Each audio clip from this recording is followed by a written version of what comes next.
Hello students, आज हम लोग स्टार्ट करने वाले अवर second chapter that is matter around us pure. Last chapter में हम लोगों ने देखा था that matter is classified into two parts on the basis of physical classification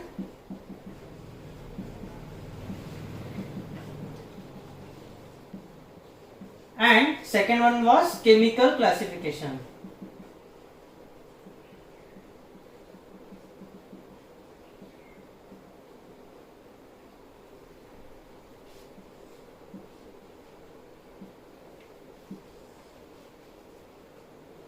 अब फिजिकल क्लासिफिकेशन में हम लोगों ने तीन पार्ट देखे थे again. The first one was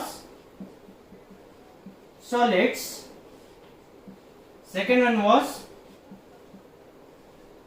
liquids and third one was gases.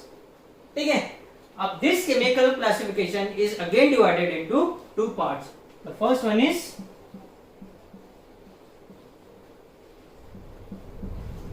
pure substances and second one is mixtures.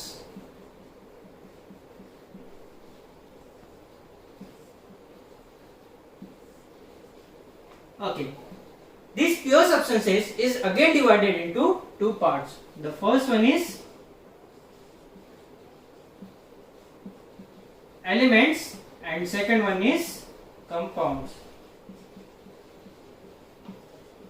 And this mixtures is again divided into two parts.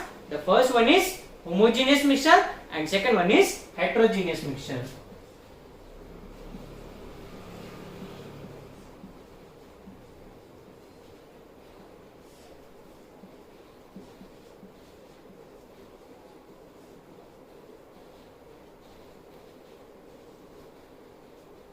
Okay. So last chapter में हम लोगों ने देखा regarding solids, liquids and gases. ठीक है, अब in this chapter we are going to see the chemical classification. So हम लोग सबसे पहले देखने वाले what are the types of pure substances. On the basis of chemical classification this substances can be classified as elements and compounds. सबसे पहले हम लोग स्टार्ट करते हैं with elements. Robert boil was the first scientist to use the word element in the year 1661. Then a French chemist, that is Lavoisier, gave the definition of elements. So he defined the element as the purest form of the substance which cannot be broken down into simple substances by chemical reaction. That means ये जो substances है हम लोग इसको further break नहीं कर सकते by any of the chemical reaction. These elements are again divided as metals, non metals and metalloids. ठीक है, सबसे पहले हम लोग देखने वाले physical properties of metals. The first physical property of metal is ductility. It is the property of metal by which metal can be drawn into thin wires. ठीक है, so this is known as ductility. That means हम लोग अगर कोई भी metal लेंगे, for example copper लो या फिर एल्यूमिनियम लो या फिर सिल्वर लो, अगर हम लोगों ने इसको हैमर से मारा तो क्या होगा, हम लोग इसको थिन वायर्स में कन्वर्ट कर सकते हैं। So this is known as ductility. Second property is metals are malleable. Malleable मतलब it is that property by which metals can be hammered into thin sheets. That means अगर मैंने metal लिया, for example copper लो या फिर aluminium लो या फिर gold लो या फिर सिल्वर लो, ठीक है, अगर मैंने उसको हैमर से बीट किया या फिर मारा तो क्या होगा, वो थिन शीट में कन्वर्ट होगा। ठीक है, सो इसके एग्जांपल कौन कौन से हैं? सिल्वर, एल्यूमिनियम, कॉपर, गोल्ड, है ना। ओके, अब ये जो सिल्वर है, सिल्वर का अगर हम लोग थिन शीट लेंगे, दैट मीन सिल्वर फॉइल लेंगे, वो काय के लिए यूज होता है? फॉर डेकोरेटिंग स्वीट्स, है ना। फिर उसके बाद में कॉपर के शीट्स हम लोग यूज कर सकते हैं, फिर एल्यूमिनियम के शीट्स यूज कर सकते हैं। Next property of metal is metals are good conductor of heat. That means metals are good conductor of heat मतलब they allow heat to pass through them. ठीक है, अब the property which allows metal to pass heat through them is known as thermal conductivity. ठीक है, अगर हम लोगों ने एक पैन लिया, that means अगर it is either made up of copper और एल्यूमिनियम, अगर हम लोगों ने उसको गर्म किया, ठीक है, सो हम लोग वो जो एल्यूमिनियम या फिर कॉपर पैन है उसको कहीं पे भी हम लोगों ने टच किया तो वो इक्वली हॉट होगा, because it allows heat to pass through them. But we have an exception, that is lead. Lead is a poor conductor of heat. ठीक है. Next property is metals are good conductor of electricity. Metals are good conductor of electricity because they allow electricity to pass through them. Example, copper and aluminum are good conductor of electricity. ठीक है, इसीलिए हमारे घर पे जो भी हम लोगों ने वायरिंग की है, ठीक है, that wire is either made up of copper or aluminium. Next property of metal is metals are generally hard. Most of the metals are hard, but all the metals are not equally hard. That means कुछ metals है जो बहुत hard है और कुछ metals है जो कम है. अगर हम लोग बात करें आयरन की, तो हम लोग आयरन को इजीली कट नहीं कर सकते हैं with the help of knife. चाकू लेके आयरन को इजीली कट कर सकते हैं क्या? नहीं कर सकते. क्यों? Because iron is a hard metal. But we have an exception, that is sodium and potassium. अगर हम लोग सोडियम और पोटेशियम ले तो हम लोग उसको नाइफ से इजीली कट कर सकते हैं. So this is an exception. Okay. Next property is metals have high melting and boiling point. Metals generally have high melting point. क्यों? Because particles के बीच में क्या होगा? There will be strong force of attraction between them. ठीक है? So ये जो metals है वो easily melt नहीं होंगे. The melting point of iron is 1535 degree Celsius and melting point of copper is 1083 degree Celsius. That means हम लोगों ने देखा मेटल्स कितने हार्ड है और वो इजीली मेल्ट या फिर बॉइल भी नहीं होते हैं. ठीक है. But we have an exception, that is sodium and potassium. ठीक है. Melting point of sodium is 98 degree Celsius and melting point of potassium is 64 degree Celsius.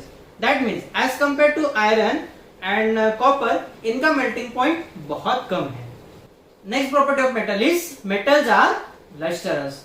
That means they have shining surface. ठीक है. The property by which metals have shining surface is known as metallic luster. Okay. अगर हम लोग बात करें iron की, तो iron का ऑब्जेक्ट थोड़ा सा शाइनिंग होता है. ठीक है. बट डे बाय डे क्या होता है, जैसे ही वो एयर के कांटेक्ट में आता है, मॉइस्चर के कांटेक्ट में आता है, तो उसका अपीयरेंस क्या हो जाता है? डल हो जाता है. ठीक है. ये डल क्यों होता है? Because of formation of oxide layer on them. But लेकिन क्या होता है, हम लोगों ने अगर साइन पेपर से उस ऑब्जेक्ट को रब किया, उसका सरफेस रब किया, तो अगेन वो शाइनिंग सरफेस आ जाता है. ठीक है. Next property of metal is metals are sonorous. That means they can produce deep और रिंगिंग साउंड. ठीक है.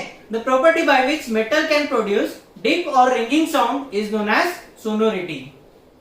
अब अगर हम लोग लेंगे आयरन ऑब्जेक्ट, अगर हम लोगों ने आयरन ऑब्जेक्ट को हिट किया तो क्या होगा? डीप और रिंगिंग साउंड प्रोड्यूस करेगा. This is why, because metals are sonorous. So due to this property of sonorous or sonority, these metals can be used for making bells, musical instruments. Now, physical properties of non-metals. Non-metals are neither ductile nor malleable. That means ये जो non metals होते हैं, इनको हम लोग ना ही wires में convert कर सकते हैं, ना ही शीट्स में कन्वर्ट कर सकते हैं.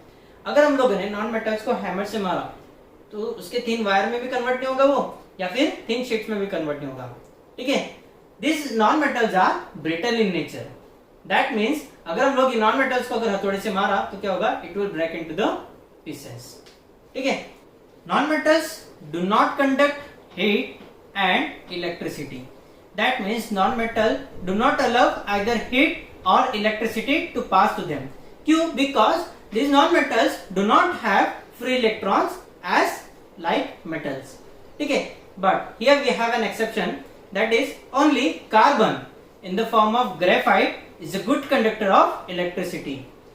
अब हम लोग जो भी एक्सपेरिमेंट परफॉर्म करते हैं, हम लोग यूज करते हैं ग्रेफाइट रॉड्स. क्यों? Because these are good conductor of electricity. Non-metals are generally soft. That means क्या होगा? हम लोग उसको इजीली कट कर सकते हैं with the help of knife. ठीक है. But we have an exception. Only carbon in the form of diamond is the hardest substance known. ठीक है. So next property of metal is non-metals are non-sonorous. That means अगर हम लोग non-metals को hit किया, so they will not produce deep or ringing sound. Non-metals have comparatively low melting and boiling point. ठीक है, the melting point of sulfur is 115 degree Celsius, which is quite low as compared to metals, that is iron and copper. So इसीलिए इनका जो melting and boiling point है वो कम है. Okay, अब हम लोग देखने वाले हैं what do you mean by metalloids.